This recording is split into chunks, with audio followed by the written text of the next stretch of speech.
warahmatullahi wabarakatuh. Perkenalkan, saya Muhammad Faisal Safruddin dari UPT SMP Negeri 2 Pangsit. Saya akan melakukan supervisi akademik pada rekan sejawat saya, yakni Ibu Rosdiana Allah, yang merupakan salah satu guru pendidikan Pancasila dan Kewarganegaraan di UPT SMP Negeri 2 Pangsit. Baik, pada tahap ini saya akan melakukan praobservasi di mana pada supervisi akademik itu ada 3 tahap, yakni praobservasi, observasi, dan tahap pasca observasi. Nah, pada tahap ini saya akan melakukan observasi terlebih dahulu kepada praobservasi terlebih dahulu kepada Ibu Rosdiana Allah terkait pembelajaran yang akan dilakukan Ibu Ros di kelas nantinya.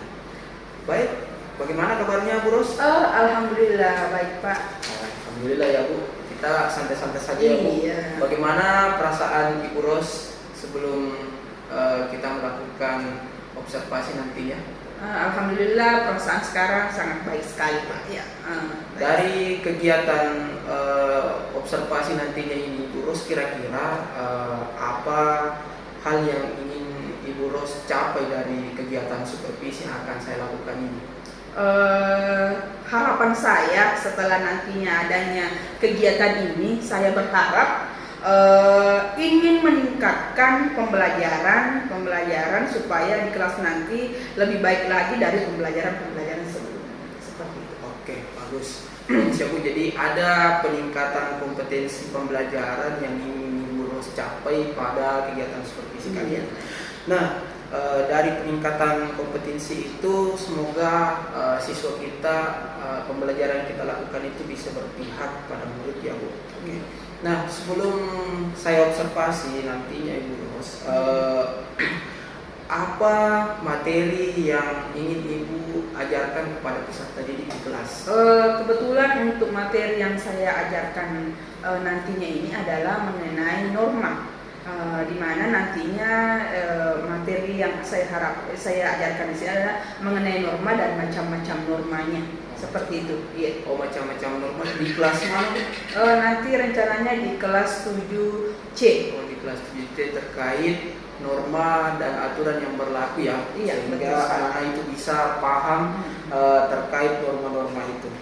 Nah, dari materi yang Ibu paparkan itu, apa tujuan pembelajaran yang ingin Ibu capai pada anak-anak itu? Adapun tujuan pembelajaran yang hendak dicapai dalam materi pembelajaran norma dan keteraturan masyarakat di sini, saya berharap bahwa nantinya setelah pembelajaran itu terlaksana, anak-anak itu bisa mengetahui apa sih itu norma, bagaimana sih itu norma, dan seperti apa sih contoh-contoh norma yang berlaku di dalam lingkungan bermasyarakat seperti itu Pak. Sangat fantastis sekali ya Bu, dengan adanya norma-norma sehingga peserta didik bisa norma yang ada sekarang itu bisa berlaku pada diri peserta didik sehingga peserta didik bisa mengimplementasikannya ya Bu. Baik, dengan adanya tujuan pembelajaran tadi, kira-kira langkah-langkah apa yang pembelajaran bagaimana yang Ibu nanti akan lakukan? Langkah-langkah menjadi bagaimana sampai pada tahap akhir. Oh iya, rencananya adapun rencana daripada langkah-langkah pembelajaran yang saya ambil nantinya itu adalah ada 3, yaitu dari awal, kemudian intinya, dan pembukaan. Di mana pada awal pembelajaran nantinya yang seperti biasa kami masuk dalam ruangan, kemudian memberi salam dan sebagainya, menyiapkan anak-anak, melihat kondisi anak-anaknya seperti itu. Kemudian awalnya melihat bagaimana pembelajaran tersebut, apakah mereka masih ingat sebelum pembelajarannya itu pembelajaran atau materi apa yang telah saya sampaikan sebelumnya, apakah dia masih ingat mengenai materi yang sebelumnya. Kemudian nanti saya akan memancing mereka dengan kegiatan ataupun sebuah cerita, apakah mereka mengetahui arti daripada norma itu dari cerita tersebut. Jadi nanti dari cerita tersebut apakah anak-anak bisa mengambil kesimpulan daripada pengertian daripada norma tersebut. Nah, setelah itu nanti di dalam kegiatan intinya di sini saya akan memberikan anak-anak materinya ada nanti di dalam bukunya, kemudian nantinya juga di situ saya akan membagi kelompok. Nah, di dalam pembagian kelompoknya nanti ini anak-anak akan saya bagi kelompok, kemudian per kelompok itu kebetulan di sini macam-macam normanya ada 4, jadi saya nanti akan bagi juga sebanyak 4 kelompok. Jadi masing-masing kelompok itu nantinya mereka akan memperkuat setiap norma yang berlaku di dalam masyarakat, di mana norma tersebut ada 4 yang berlaku di dalam masyarakat seperti itu. Jadi setiap kelompok menguasai satu macam norma yang berlaku di dalam masyarakat seperti itu, Pak. Bagus sekali, Bu. Jadi dari cerita-cerita tadi sehingga bisa dikembangkan oleh anak-anak, kemudian ditanggapi oleh anak-anak ya, Bu. Oke, dari ada juga kelompok yang akan dibentuk sehingga anak-anak itu bisa aktif di situ. Nah, model pembelajarannya bagaimana di situ, Bu? Ya, model pembelajaran yang saya ambil di sini adalah model problem based learning. Jadi ada problem, jadi dari LKPD nanti saya akan membagikan LKPD kepada anak-anak. Jadi di situ ada problemnya masing-masing, ada masalah yang saya ambil. Jadi nanti dalam kelompoknya tersebut anak-anak bekerja kelompok bagaimana caranya supaya bisa menyelesaikan permasalahan yang telah saya berikan kepada masing-masing kelompok tersebut. Seperti itu, Pak.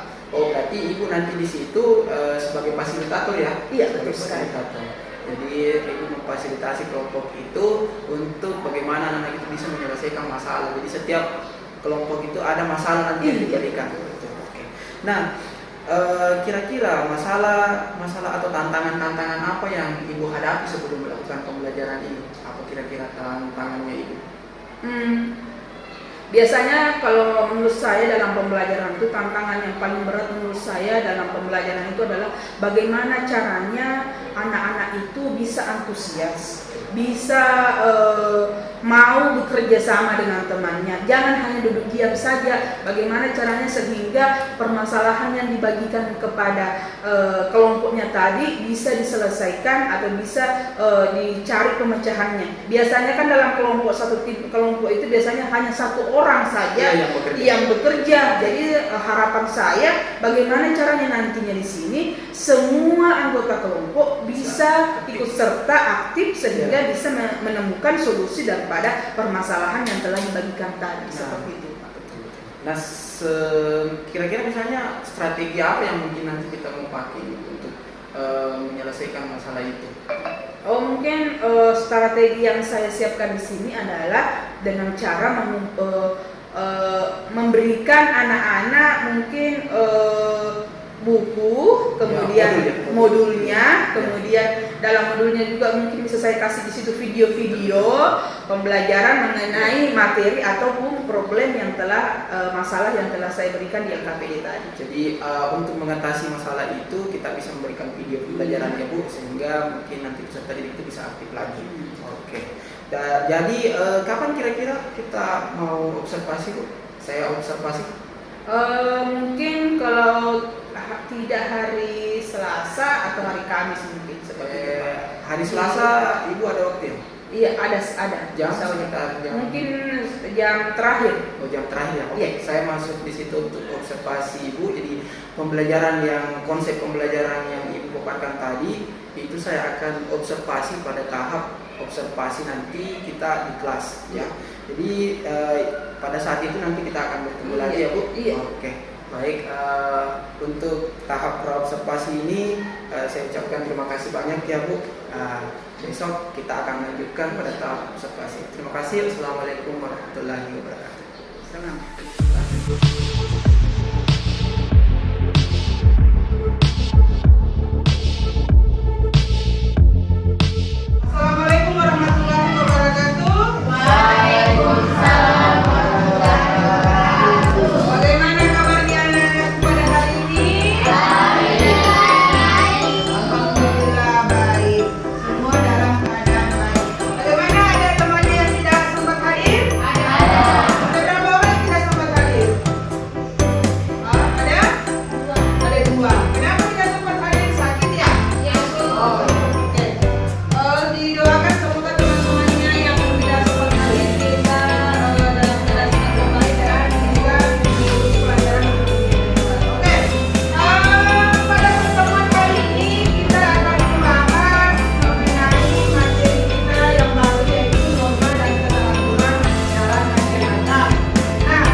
Alhamdulillah pada hari ini dan kesempatan kali ini saya akan melakukan tahapan yang ketiga pada kegiatan supervisi akademik dengan rekan sejawat saya di PT SMP Negeri 2 Pangsit.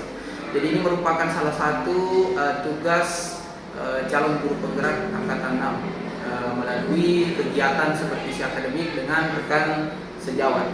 Jadi telah hadir di tengah kita Ibu Rosdiana Allah SPD dari UPT SMP Negeri 2 Pangsit yang merupakan salah satu guru pendidikan kewarganegaraan di kelas 7 dan 8. Baik, tadi kami sudah lakukan observasi pada Ibu Rosdiana Allah terkait pembelajaran yang dilakukan di kelas, dan kita akan melakukan diskusi pada sesi kali ini. Ibu Ros, apakah saya tidak mengganggu kegiatan Ibu Ros? Alhamdulillah Pak, sudah selesai. Alhamdulillah. Jadi ini sudah masuk jam istirahat, jadi kita akan melakukan dialog.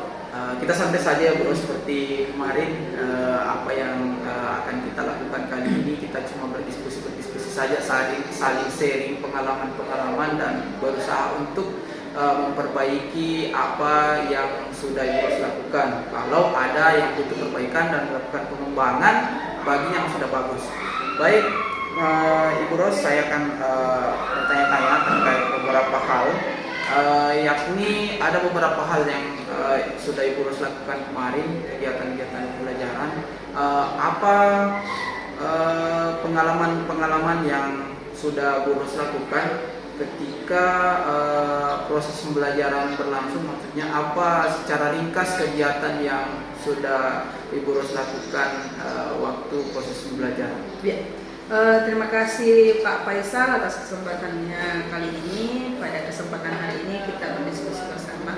Ya, menurut setelah tadi kita melaksanakan pembelajaran di dalam kelas, menurut saya bahwa pembelajaran yang saya lakukan tadinya itu adalah sudah sesuai dengan RPP yang saya sudah buat, sesuai dengan rancangan pembelajaran yang saya buat, di mana saya di situ telah menyampaikan tujuan pembelajaran dengan menggunakan model PBL, di mana dalam model PBL di sini saya memberikan masalah kepada anak-anak melalui LKPD. Nah, di dalam LKPD tersebut anak-anak mengerjakan secara berkelompok, kemudian setelah mereka bekerjakan secara berkelompok, masing-masing setiap kelompoknya mempresentasikan hasil daripada kerja kelompok tersebut. Seperti itu Bapak. Oh ya, jadi ada kegiatan semacam diskusi ya Bu yang dilakukan oleh peserta didik.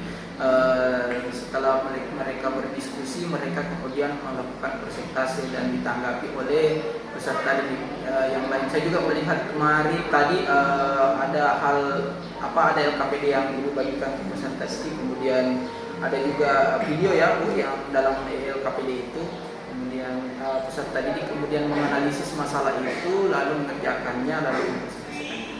Baik Bu, sangat luar biasa sekali pembelajaran yang dilakukan tadi, dan ini menjadi hal yang luar biasa juga bagi saya ketika melihat dan mengamati apa yang terjadi tadi. Nah, dari pembelajaran yang Ibu lakukan dari awal sampai akhir itu, apa yang menjadi kendala atau hambatan ketika Ibu melakukan proses pembelajaran itu? Oh iya, terima kasih. Adapun hambatan, menurut saya hambatan dalam pelaksanaan pembelajaran yang tadi saya lakukan adalah bahwa di dalam pembelajaran tadi tersebut anak-anak itu masih banyak yang kurang antusias dalam pembelajaran tadi, terutama jika dalam pembahasan ataupun bagaimana caranya mereka mendiskusikan hal tersebut bersama teman-teman kelompoknya. Di mana anak-anak di sini kurang aktif. Jadi yang aktif itu ya orangnya itu saja, anaknya itu saja. Jadi menurut saya bahwa hambatannya di situ bahwa tingkat pemahaman daripada peserta didik ini masih sangat-sangat kurang, karena seperti itu. Berarti ada kurang aktif ya Bu? Iya, kurang yang sebagian besar peserta didik kita itu masih kurang aktif dan antusias dalam pelaksanaan pembelajaran. Jadi ini yang menjadi catatan juga bagi saya ketika saya memang melihat tadi ada beberapa siswa memang yang masih apa ya, kurang kerjasama dengan rekan-rekannya, kurang berdiskusi. Yang berdiskusi itu cuma beberapa saja dalam kelompok itu.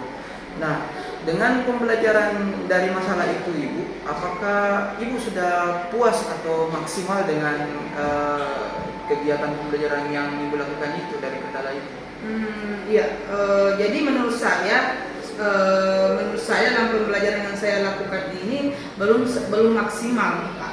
Kenapa belum maksimal? Karena harapan yang pertama atau harapan awal saya pada pembelajaran kali ini bahwa semua anak-anak itu, semua peserta didik dalam kelas itu semuanya aktif. Tetapi ya seperti tadi yang saya bilang bahwa hambatan pertama saya di sini bahwa gimana dalam pengerjaan kelompok itu, dalam diskusi kelompok itu yang aktif ya orangnya itu saja, hanya ada 1-2 orang saja yang aktif dalam proses belajar, proses pengerjaan dalam kelompoknya tadi, sedangkan yang lain masih kurang aktif atau antusias dalam mengerjakan atau menyelesaikan permasalahan yang saya berikan di dalam LKPD tadi seperti itu. Ya, berarti ini tidak sesuai dengan apa yang Ibu harapkan. Pembelajaran yang Ibu harapkan itu adalah pembelajaran yang aktif, peserta didik aktif, peserta didik antusias, sehingga guru juga mudah untuk memberikan pembelajarannya, Bu.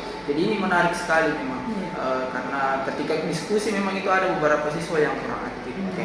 Oke Bu, jadi memang belum maksimal ini atau belum puas, kita perlu perbaikan-perbaikan. Nah, saya mau mulai dari awal proses pembelajaran Ibu. Saya mau mengorek sedikit atau menggali informasi sedikit. Bagaimana perasaan Ibu ketika misalnya mau mengajar? Bagaimana perasaannya Ibu? Kemudian bagaimana peserta didik itu belajar? Bagaimana? Maksudnya ketika ada RPP kemudian kita mau masuk mengajar itu bagaimana perasaannya dan siswa itu? Menurut saya, kalau perasaan saya di sini sangat baik, Bapak. Ya, tidak ada masalah tidak ada masalah dari lingkungan sekolah, maksudnya tidak ada perasaannya baik, siap untuk mengajar, siap untuk memberikan pembelajaran kepada anak-anak dengan adanya RPP yang telah saya rancang, bahwa harapannya saya akan mengajar sesuai dengan RPP yang saya ajarkan. Tetapi yang menjadi permasalahan itu saya tidak mengetahui bagaimana perasaan peserta didik saya satu-satu seperti apa. Yang jelasnya kalau menurut saya perasaan saya saya baik untuk masuk dalam kelas tersebut. Yang jadi belum anak-anak yang saya tidak tahu bagaimana perasaan mereka semua, apakah setiap pribadi itu baik sehingga waktu akan dilaksanakan pembelajaran tersebut seperti itu, Pak. Ibu menanyakan kabar kemarin ya? Iya, saya menanyakan kabar. Memang baik, tapi ada beberapa mungkin perasaan yang betul sekali. Nah, hal positif apa dari kendala kan sudah ada. Jadi kita mau lihat kemarin tadi hal positif apa yang Ibu alami selama atau Ibu lakukan selama proses pembelajaran itu. Pastikan ada hal-hal yang positif atau dibandingkan dengan hal kendala tadi. Jadi kita mau melihat hal positif apa. Jadi menurut saya Bapak, dalam pembelajaran yang tadi saya lakukan, menurut saya hal positif yang ada di situ adalah bahwa yang menjadi kendala biasanya juga di sini adalah pelajaran PPKN itu selalu datangnya diberikannya kami siang. Jam terakhir. Jadi sehingga kalau jam terakhir itu otomatis anak-anak itu mengantuk. Jadi mengantuk. Nah, kebetulan tadi pembelajaran yang saya berikan kepada anak-anak itu adalah ada beberapa video. Nah, video di sini video berupa tayangannya berupa dari YouTube. Nah, di sini saya melihat hal positifnya adalah anak-anak sangat antusias. Anak-anak sangat antusias ketika saya menunjukkan video pembelajaran tersebut. Jadi yang tadinya mengantuk agak melek matanya setelah melihat pembelajaran melalui video tersebut. Seperti itu, Bapak. Jadi di sini ada beberapa video tadi ya yang kita anak-anak lihat itu. Jadi dari situ mungkin ada beberapa anak yang mulai antusias sedikit demi sedikit. Namun ketika setelah video itu saya juga melihat tadi bahwa mulai lagi tidak aktif ya. Nah, apa yang dari hal positif dan kendala itu tadi, apa hal yang ingin Ibu ubah di pembelajaran berikutnya? Iya, jadi tadi menurut juga Pak Faisal, bahwa tadi Pak Faisal telah melihat proses belajarnya, yang mana waktu mereka melihat video sangat antusias, tetapi setelah videonya berakhir ada lagi anak-anak yang kurang antusias dalam pembelajaran. Jadi saya menganalisa di sini bahwa kesiapan belajar daripada peserta didik dengan memperhatikan kebutuhan belajar siswa. Karena saya melihat antusiasnya peserta didik itu lebih aktif jika sedang melihat video. Namun ketika video itu sudah selesai atau sudah durasinya sudah selesai, maka antusiasnya berkurang lagi. Seperti ketika mereka berdiskusi bersama kelompoknya, ya yang berdiskusi itu orang-orang yang aktif-aktif itu saja, seperti itu. Oh iya, berarti ada video yang bisa memberikan akses kepada mereka yang ini. Untuk pembelajaran berikutnya, Ibu mau rencananya mau bikin video atau bagaimana? Jadi rencananya saya akan melakukan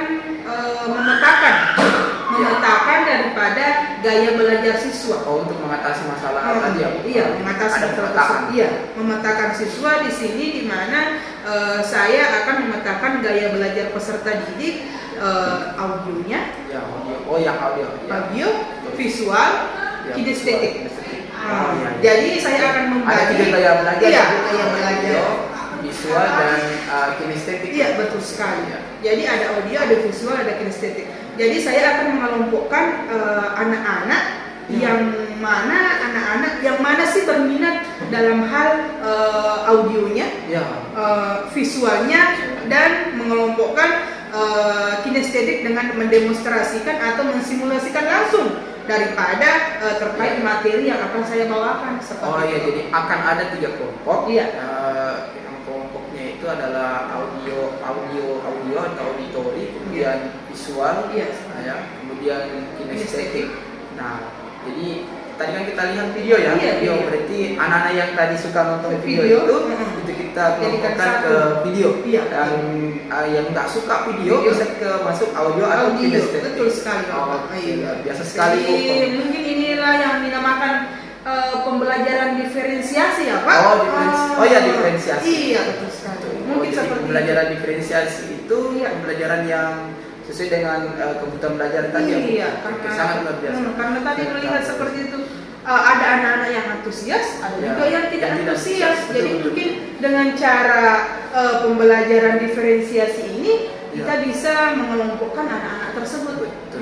Seperti itu mungkin, Bapak. Nah, dari konsep pembelajaran yang Ibu sampaikan ini, kapan nih mau Ibu terapkan?